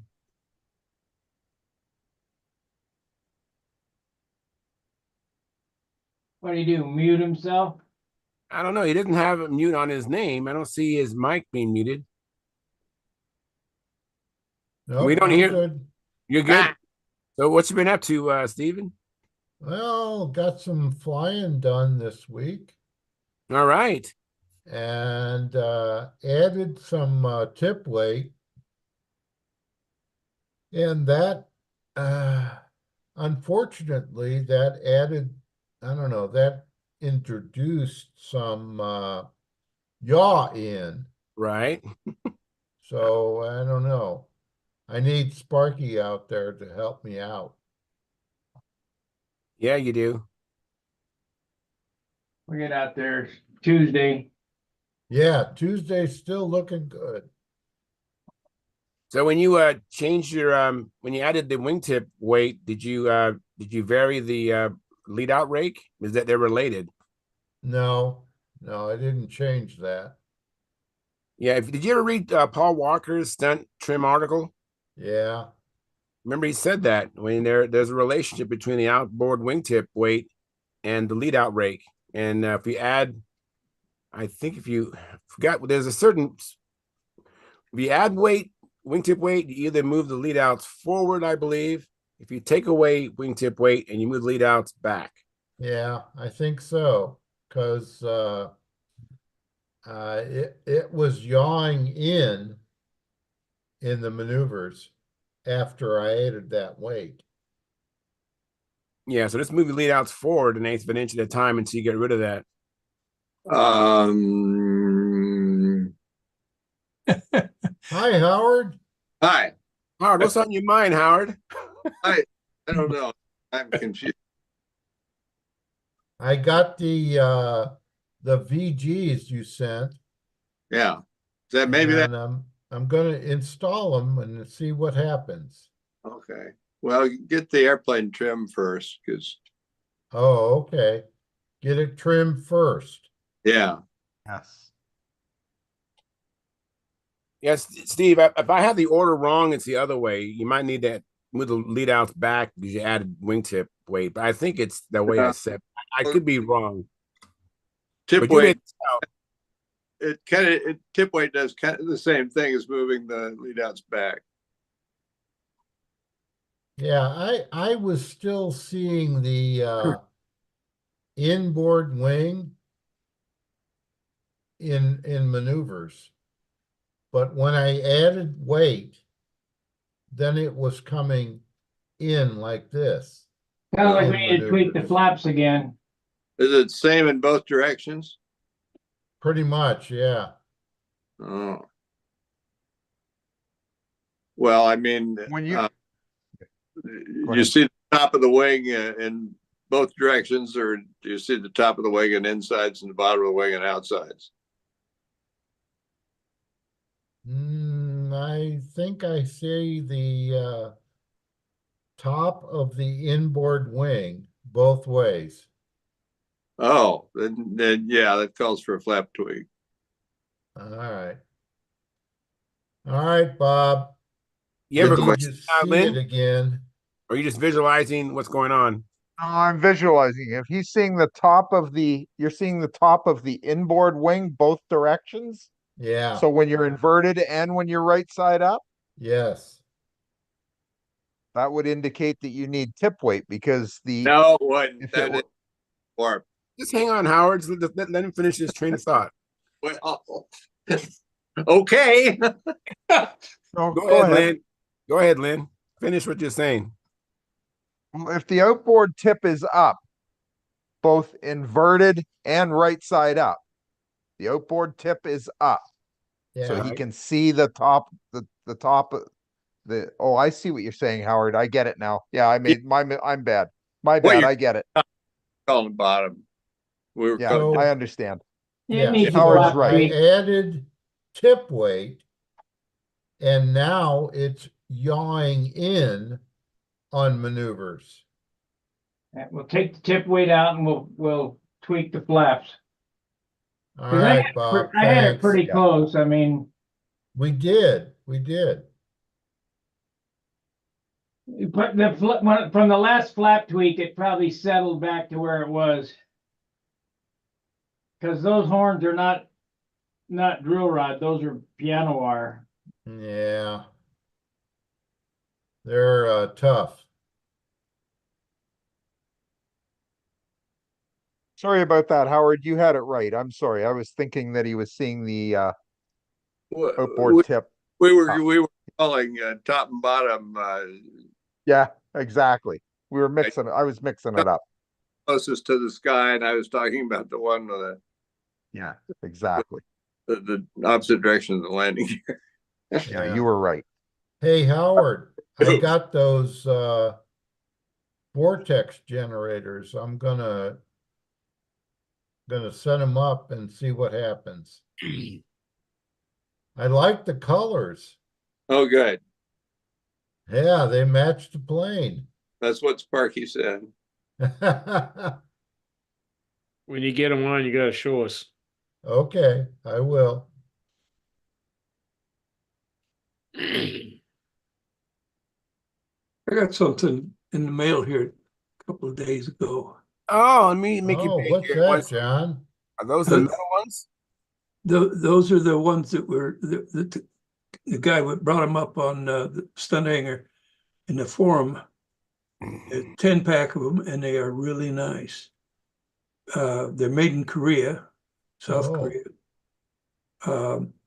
But they're tight. They're just nice. They're nicely made, and well worth the price. I bought 2 packs just to make sure. Probably take care of me for the rest of my life. Oh, nice. Very cool. You know, I bought some Bob Whitley recommended, and they were I forgot what the ball wasn't brass. I think it was some other metal. I don't remember what it was. And those are really nice. I haven't used them yet. But yeah. Oh, and I also Marcel sent another view of the twin if you guys want to see it. Yeah, sure, absolutely. Okay. Give me a moment here and I'll Sure. get it up. Absolutely. When I went, you found it? When I went flying today, I had a pretty good crowd. We had like 6 people out there. It was myself, Dave Sabon, Stuart Mossman, Carl Reed, Joe Thompson. He used to fly with you, Sparky. I don't know if you remember Joe Thompson, but he's out here in Oceanside now. Where did he used to fly with me at? I don't know. I don't remember. Is Buter Park out there? And Butter Park is here, yeah. Yeah. He's a tall guy. Tall. He flew a smoothie. Right now he has a smoothie. He has a primary force. He has a I can't remember the other planes he has. Yeah, it looks good. So now we see him both in the cells. Yeah. And he's got the incidence meter on there. That's one of the most important things with the twin to check is make sure everything is lined up. You can jig it up, you can make a jig setup, but whatever you can do, make sure that everything is aligned correctly, because if you don't, it can mess you up. Be difficult to trim. Bob Hunt showed the jigs that he sets his plane in to get everything in thrust lines and everything all aligned, and it's what you have to do if you're going to do a twin. So just thought I'd point that out, and then I'll clear out of here unless there's any questions. You know why he's changing the nacelles? He told me, and I forgot. I think I expect I'll get an answer from him. Yeah, I'm sure he'll answer us. Yeah. I'm not sure. I can't remember. Well, I mean, it must have been a big reason. That's a lot of work. It must have been substantial. I think it had an accident, maybe. Okay. Yeah, because that's a lot of work. Well, Putting it is, but it's, it's, if you want to fly a twin, it's well worth the time and effort. Yeah, yeah, I love twins. I've only flown one twin, and that was a Pathfinder twin. It was Dave Sabon's Pathfinder twin that I flew, but I never could get the engines to work right, so I really had mostly just frustration. Yeah. Well, that's getting the engines to run right is. That's why I'll never fly another twin unless it's electric. Yeah, that's the I'm only way not as well. Yeah, I'm not a gearhead. I'm not a motorhead. I'm not that good with motors. right. I Yeah, find a Hey, motor that John, runs same good. thing here. Yeah, I find a motor that runs good for me and it runs the same way. I stay with that motor or that engine, but try to get two of them matched on one airframe. It's Forget it. really tough. We used to take 3-4 engines of the same and run them and swap parts and everything to get them to try to match them up. And it's difficult. Gordon can do it. I can't. yeah. I wouldn't even try. I can't. I have enough trouble making one engine run beautifully. I sure as heck don't need to try doing two. Amen, amen, man. Amen, amen. I agree.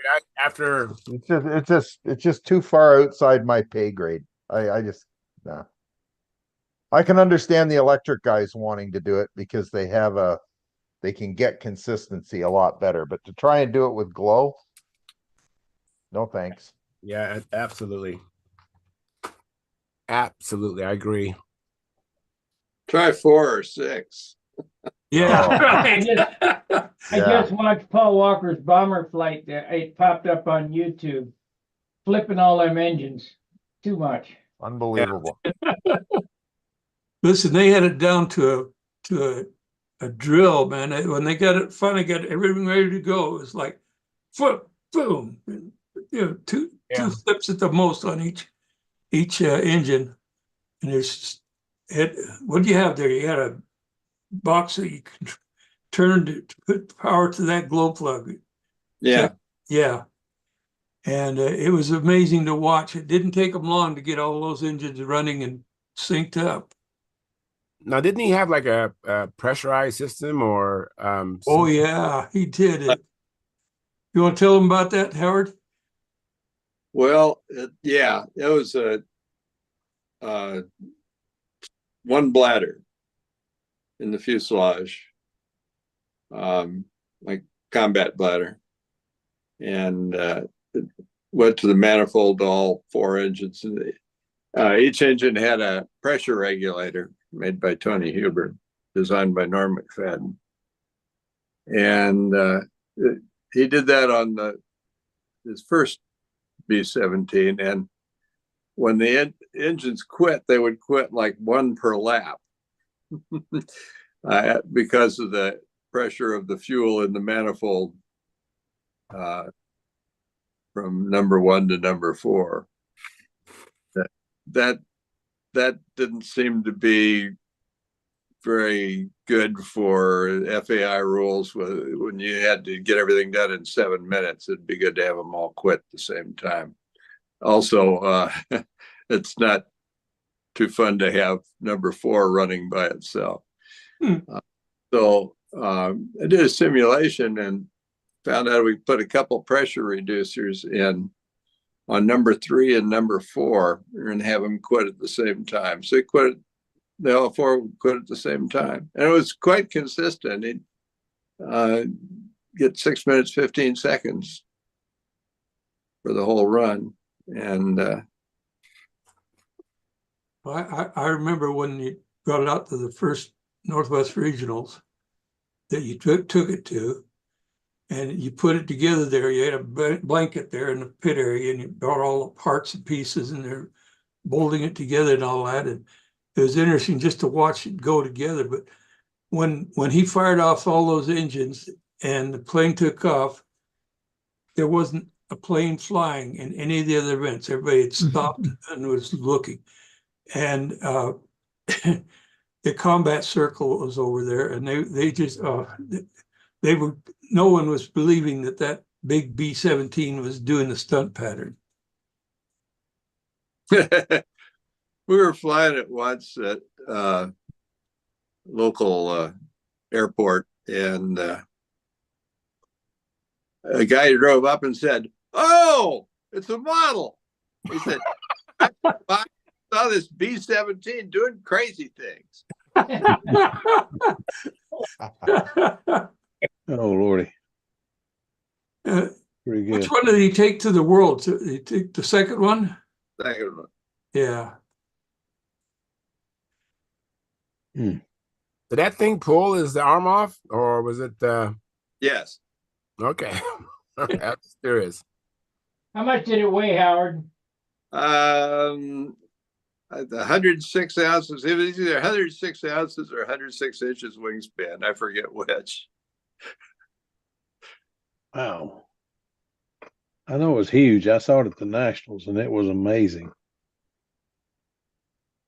We go inverted flight, and it looked like he was about 3.5, 4 feet on his inverted flight, and the vertical stabilizer looked like it was, if he tried to turn it, it was going to hit the ground before it made the turn complete. It was a large airplane, that's for sure. It didn't, of course, but it showed its size in relativity to the altitude it was flying. Mm-hmm. Yeah, that was a humdinger. That was more than 4 humdingers all at once. Yeah. And the way he got it started so easy. I mean, it just, yeah, everything's going. I said, Well, man, you got to be kidding. I tried that single pressure tank in the twin flight streak because I was having problems, and I found out a couple interesting things that Howard probably already knew. That is that even on pressure, the engine that was further out was gonna be richer. Is it richer? Yeah, because it was getting pressure, centripetal force on the fuel. It was, even though it was coming out of a common pressure, the outboard one was getting more pressure than the inboard one. Yeah, hence the regulator and the regulators. Right. Mm-hmm. I have a response from Marcel Legrand. He says, changing engine, guys, and the 20s didn't fit the 15 mounts. Ah, okay. Because I don't like being beaten, so I would keep trying to fly it like Wendy's. Oh, yeah. I just come in to say hello. I'm going to see you guys later. All right. Hey, Hey, I need to get an email to you. I need to talk to you about something, Sparky. All right, send it off. Okay. Hey, Sparky, I got that mold and the payment sent to you. Okay, great. Should be Yeah, here. it went out a couple of days ago. About a month. No, I don't know. I sent it. Let's see. Not yesterday, the day before. So Yeah, hopefully it won't be that long. Yeah, the Canadians are a little slow. Yeah, you're not kidding. Just ask Mac. All right. Good night, guys. Hey, good night, Good night, Sparky. Good night, Sparky.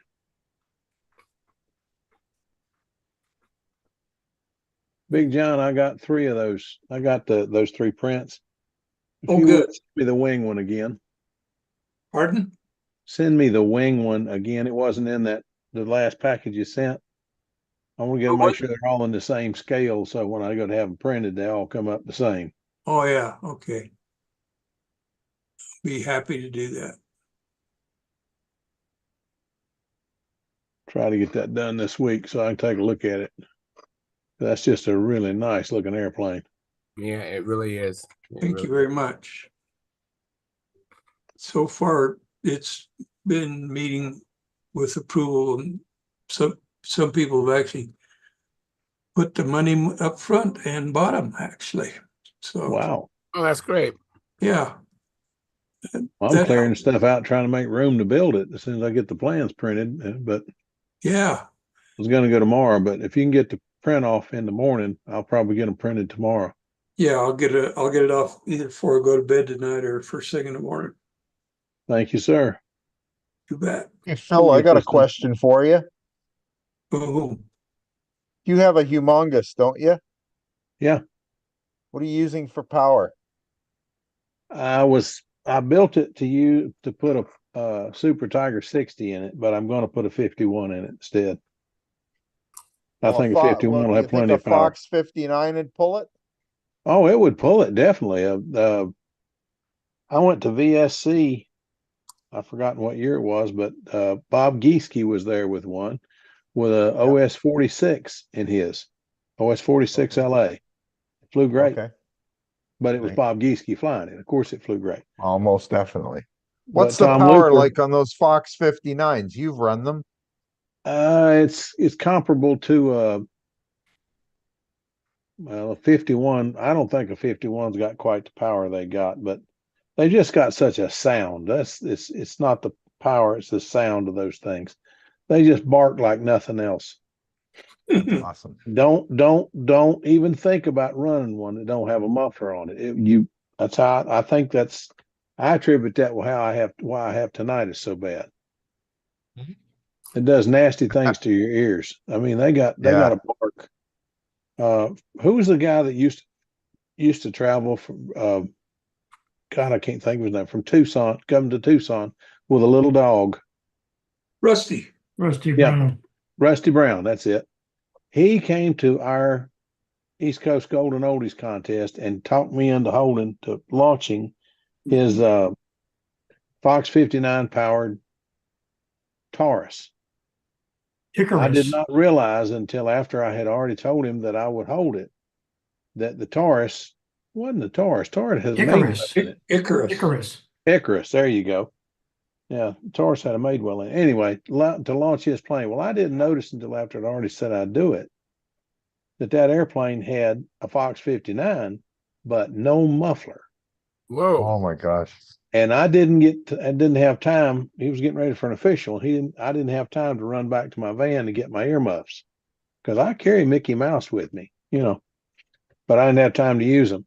By the time he got that thing started and set the needle and pushed everything out of the way and walked out to the center and picked it up, and I got to let go of it. When I got back to the car, Tom Looper said something to me, and I still don't know what he said. Wow. My ears were That's ringing so scary. hard. I told Tom, I said, my ears are ringing so bad I can't stand it. Wow. I said, I don't mean to be nasty, but I'm not doing that again. Now, did he have earmuffs himself? No, Rusty was about deaf. Oh my goodness. I bet he was. Keith Trossel has 2 sets of silencers, and he puts one on himself, and then he gives the other one to whoever's holding the plane. Yeah, he did That's that. a good idea. Yeah, he does. Yeah, he did. I did that to me one time. I carry the ones you put in your ears, and then I put Mickey Mouse ears on too when I fly the big Fox. They just bark so different, and I don't know. I think the world of Charlie Reeves, and Charlie's the one got me to fly those darn things. And I just feel like when I fly one, I just think of Charlie. He's one of my Does it favorite run people. like a big Fox 35? No, it doesn't have any of the Fox burp or any of that crap. It runs like a Super Tiger 46. It just makes more power. Okay. Oh, They run great. They really do. Now you have to do a few tricks to them. You basically have to take the head off and make sure it's machine flat because it is a flat head. It's not there's nothing that sticks down in the cylinder like a Fox 35. But you sand those flat, and then if you're smart, you get Jim Lee to send you one of the thicker head gaskets and put in it, and the kit to do it with, because the way that motor goes together, you put the head on the cylinder and then put the cylinder on the block and bolt it down. It's weird, but anyway. But you put the thing all together and you get it in there and take it out and run it. I have 2 that were modified by George Aldrich, and one or two. I think I got two that were modified by Big Art.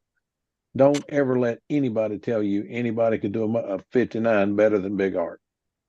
The sweetest one I've got is in my stunt wagon, and that's a one flip start engine. Big Art built it, and Big Art's son Archie worked on it, and it is a wonderful motor. I love that motor, but it's on a stunt wagon that is about 4 ounces heavier than it should be, 4 to 6 ounces heavier than it should be. And the reason I know that is because I have a new one downstairs, and it's a whole bunch lighter. But Okay. it's they're great airplanes. It's a great motor. It's just they're different. They're very different. And when you We have first to start that sand thing, the inside of the head flat and add a head shim. Is that what you're saying? well, that's what we did. We took the heads off and put some oil on a piece of 220. I'll have to get my notes. I can't remember what size sandpaper we used, but we sanded the thing down, and you just keep sanding on the same piece of paper until you're sanding on a piece of paper. All the grind is gone. Okay. But you just work with that and get that head good and flat, and then you get one of Jim Lee's gaskets and put in it, and don't. As opposed to the gasket that's in it, right? Well, I used it with it, but then I took it out. I was going to use it Okay. with it. That's what I'm trying to figure out. Okay. So No, add I an extra gasket. take the stock one out, because the one that Jim sells you is about a 16th of an inch thick. Okay. And everybody thinks, oh God, that'll kill the compression. Yeah, well, put it in there and try it before you down it, because you'll be surprised. And then fly it on 5 to 10. I have flown mine 1,500 flights probably on 5% super fuel. You know what I'm talking about. All caster. All Charlie caster fuel. Okay. Yeah, Charlie can now. Don't do it. Don't do it. Charlie came by here last summer, or this last summer. It wasn't last summer. It was probably 2, 3 years ago. And he was flying big job with a Fox 59, and it sounded different. I waited till the rest of the guys were out of the way, because he and I are the 259 guys. And I went, Charlie, what is going on? This don't sound the same. I can't smell, but it don't taste the same. Something's different. He said it's 10%. It's half caster and half synthetic, 1111. It's just, what we're running everything. 10%, 1111. And he says it runs cooler, it runs stronger, and it runs smoother. Beautiful. So I went home, got my stunt wagon, and came back, because all I've ever run mine on is caster. And Right. I hooked mine up and borrowed 4 ounces of his fuel, took off and flew it. And I mean, I had hung the plane up because I was just, I thought I'd got all I could get out of that one. It's a new airplane with 10% in it. Okay. So if I take a motor and it's fairly new and I run it with that, it should be pretty good then. You should be in good shape. I break it in on 5% instead of 10. And the one Yeah. thing to be sure of when you're first starting a Fox 59, the first few runs you run it, you use a chicken stick or a glove or something, because that's a Okay. kick nasty son of a gun. Run it on the beep, or run it rich. Just slightly rich. A 4-cycle, but not a fat 4-cycle. Some And fast run it 4-cycle. run Okay. it 2 minutes. Run it 2 minutes and shut it off. Do that about Okay. 8 or 10 times, and then just lean it out until you can get it to mine runs about 96, about 9,400. Everybody says 96, 98. Mine runs 94, but I fly on 63-foot lines, and I like a 6.2 lap time. So, Prop and generally. I fly on a 6-pitch prop. So 12, 12 inch. 11? 12 Do what? inch. Okay. 12 inch. Yeah, I fly 12. 12 Okay. inch prop on that. Beautiful. Thank you, It's Phil. Much appreciated. Yeah, get it all set up and ready, and I'll see if I can find a prop. I'll carve you a prop with Charlie tips and send it to you, because you won't find anything work any better. I haven't. I've tried That's wide awesome. blades, I've tried short, thin blades, I've tried undercambered. Undercambereds are great above 80 degrees. Below 80 degrees, don't bother. They break too easy. Okay. But just Fox 59 is a great motor. I don't That's like what the I've been long told. shafts. I don't like the long shafts at all. Charlie's had 3 or 4 of them, and they always break. Even with Charlie, they break. The short Okay. shafts, though, I've got them that are ringed. I've got them that are slugged. I like them all. Beautiful. So Okay, that's run good. it and enjoy it. Perfect. Okay, thanks, Phil. You're Much welcome. appreciated. Okay. Yes, sir. You know, I missed some chats in the chat in the chat box. Let me catch up. Let me see. So Jeff Riley, regarding him coming in to the Zoom, he said that he needs to reset his password, but Phil should have my phone number. This is regarding the paint questions you have. You don't have his phone No, number? I don't. If he put it in the chat though, I'll look it up. Send me a PM and I'll look it up tomorrow and I'll look it up and try to give you a call sometime because Mama's gonna make me go to bed here in a few minutes. I have a taskmaster nowadays. Yep. Yep. Since this last scare, I'm not getting away with much. And then we have Lisa. Who is that? That's Wayne Royce, I think it is. Hello, everyone at Stunt School. Like provided. And what rod do I use on the Dubro connectors? What rod do I use? I think that must be the that connector that John Parrish showed. Mind you, I'm way behind. I think he said it can fit both 256 and the 440. And the 440, yeah. To answer your question, Wayne Royce. And then let me see, what else am I missing?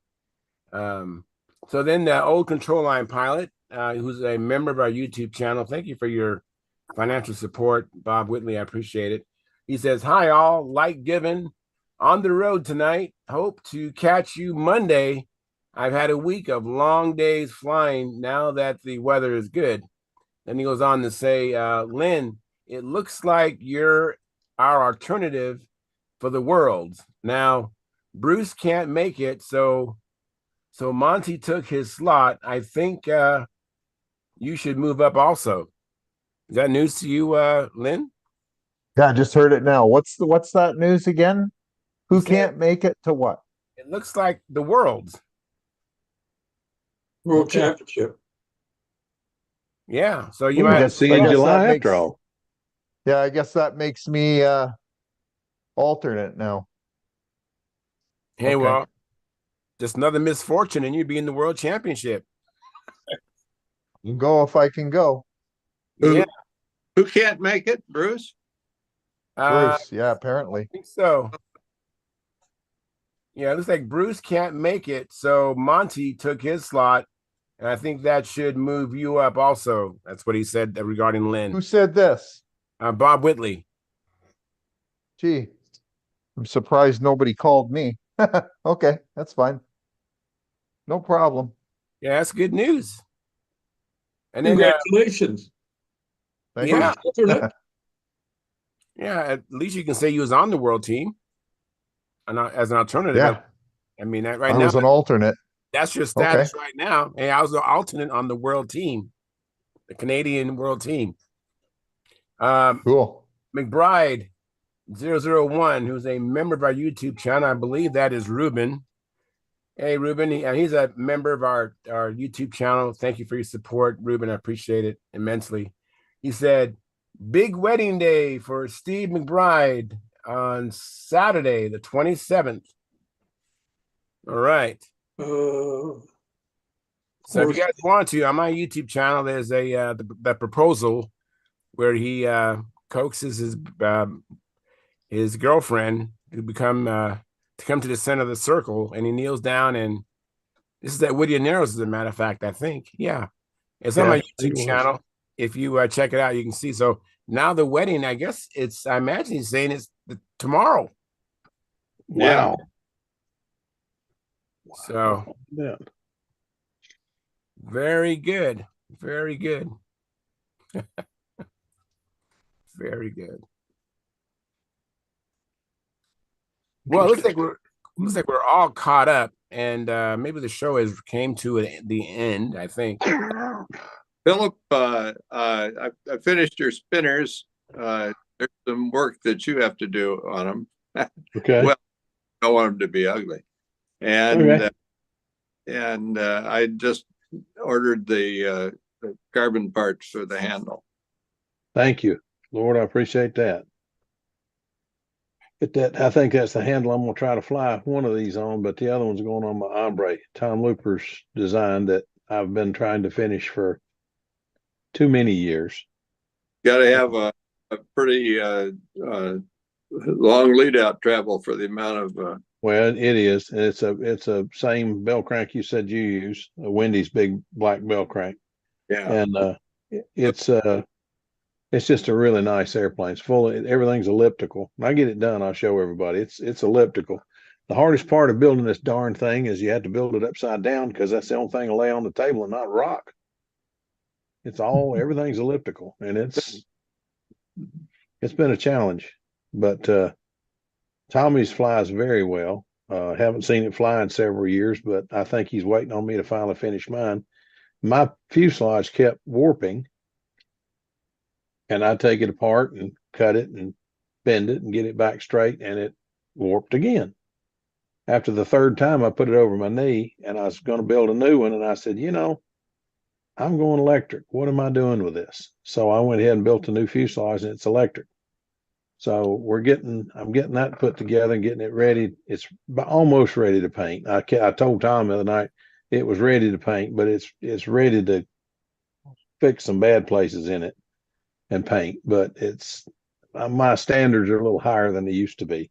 So anyway, I'm going to paint it. I hope to have it finished in time to take to the Nationals, but I don't know.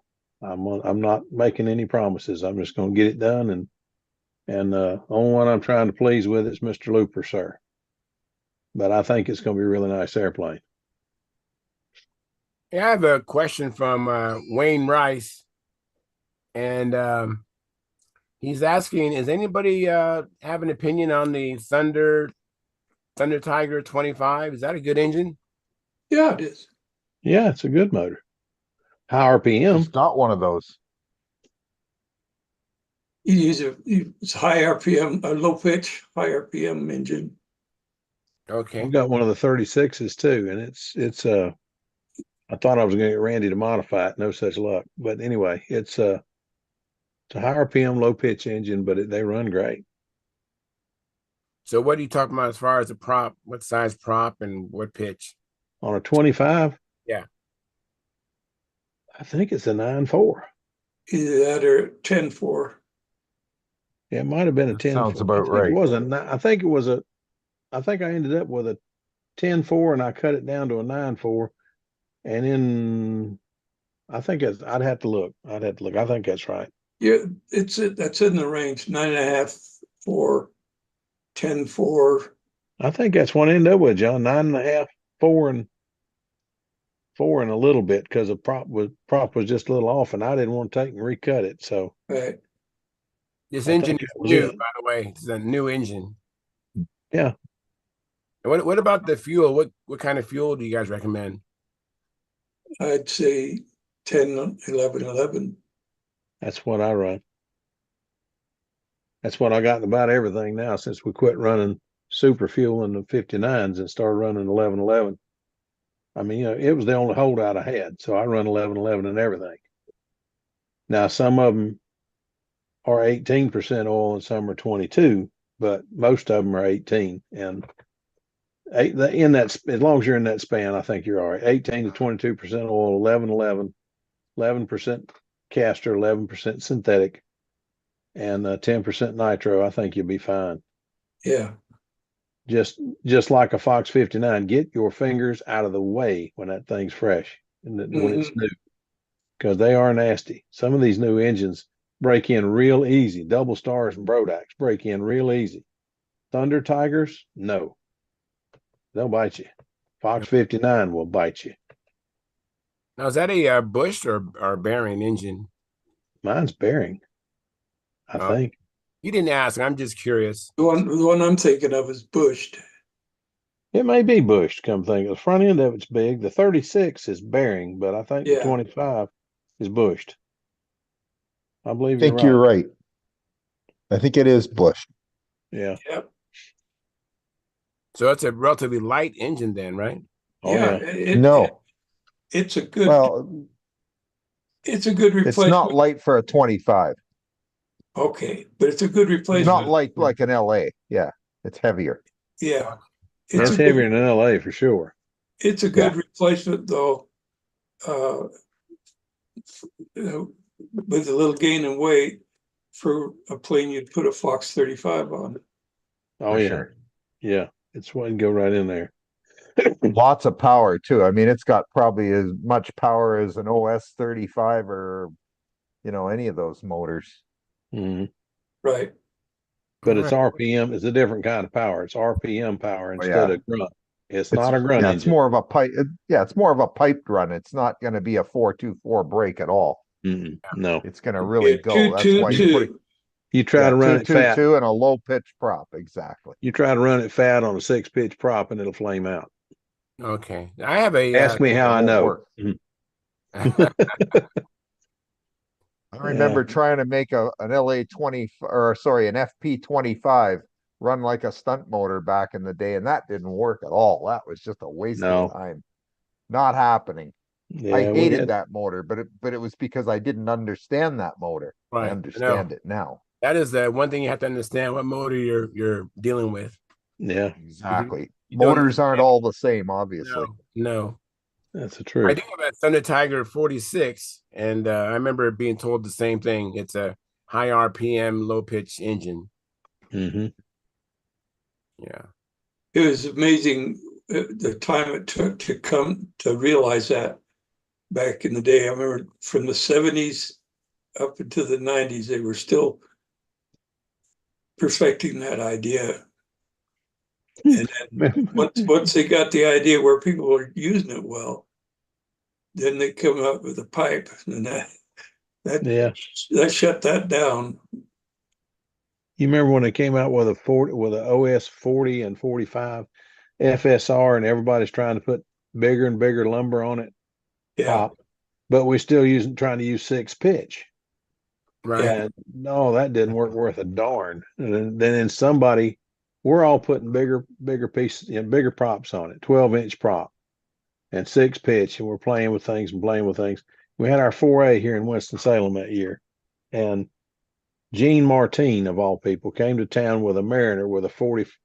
I think his was a 40. It may have been a 45, but I think it was a 40. And that's when we saw our first 4-pitch prop and 11-inch run. And brother, we never looked back. yep. It's interesting the conversion between the old 424 run and when they came out with the hotter tuned engines. Mm-hmm. It was quite a learning curve there for a while for people It was. to make that transition over there. They tried to slow it down. Everybody was trying to achieve, or seemed like everybody's trying to achieve a 424 run with them, when really what they wanted was a 222 run. Yeah. And then Bob Guys Hunt were came to town butchering with them his up by the crossfire. bucketful Yeah. because they Bobby didn't Hunt. understand the motor. So they figured, well, it needs to be machined. And so they're butchering all these motors, and they didn't need to do any of that. They just needed to No. learn how to run the motor. Yeah. Yeah. Bob Hunt and his son came to town with Bob brought his crossfire, the first one that had the OPS 40 in it. And everybody was just, wow, we'd never seen one. We'd heard about them, read about them, never seen one. So he came to town with that one, and the same weekend Casminato came with the Blue Max, and one of the other top runners was here. I can't remember who it was now. And then the fellow that had the F4F that looked like a real one, he came that weekend, and Tiger 60 in the front of it.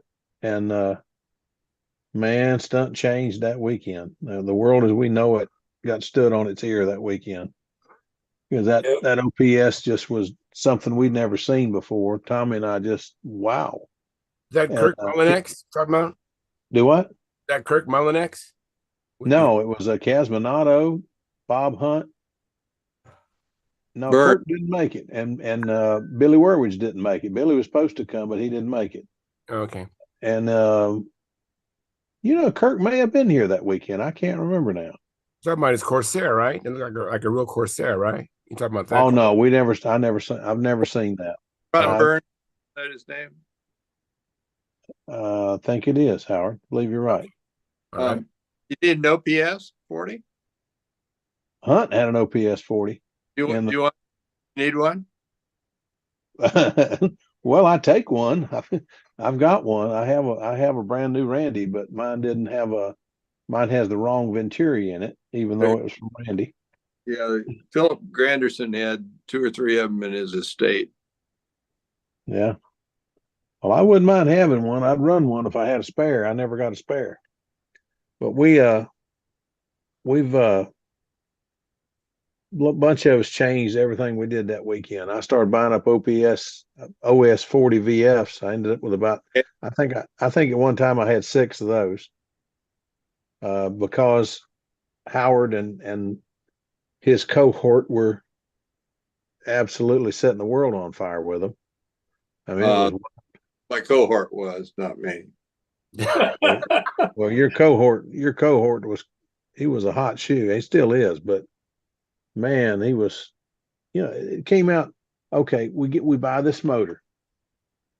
Then you send it to Randy and get it fixed for $80, $85 or something. Or then you get it back and then you do this to it and you do this to it. And all of a sudden, here comes Mr. Walker, sir.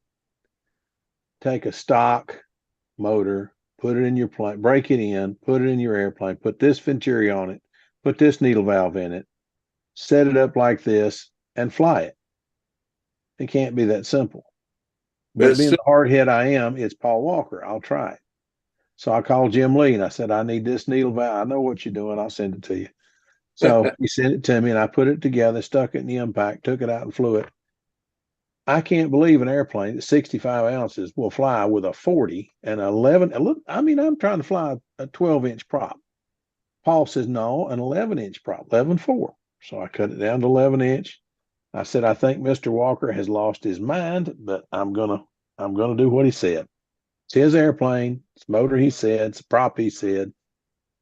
I go out there and I figure, I mean, I can't do nothing but lose another Saturday, so no big deal.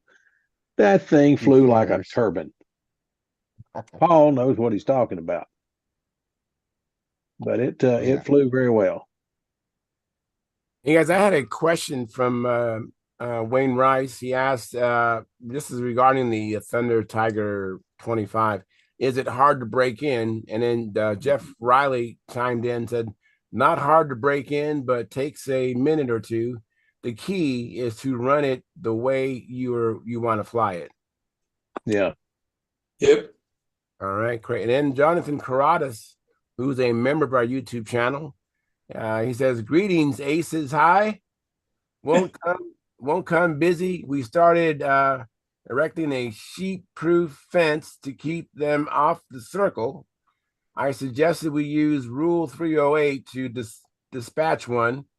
And I'm not sure what he's saying to me, but then he barbecued the sheep. I started saying, ain't no way to keep a sheep. If a sheep decides he's going to get there, that's the stubbornest critter. Yeah, you need to put him on the barbecue on the pit, right? I mean that's it. That's when a sheep will quit getting in your way. Once you put him on the barbecue, get him spinning good. Yeah, man. Well, it's just about the top of the hour, and I am. We haven't done this in a while. I went to the top of the hour. Normally it dies before I get a chance to go there. So thank you so much for sticking around and keeping the conversation going. Appreciate you guys. Thank you so much. So hopefully you have a chance to do some flying or work in your shop or do some building and come back Monday and tell us all about it. So until then, fair winds and tight lines.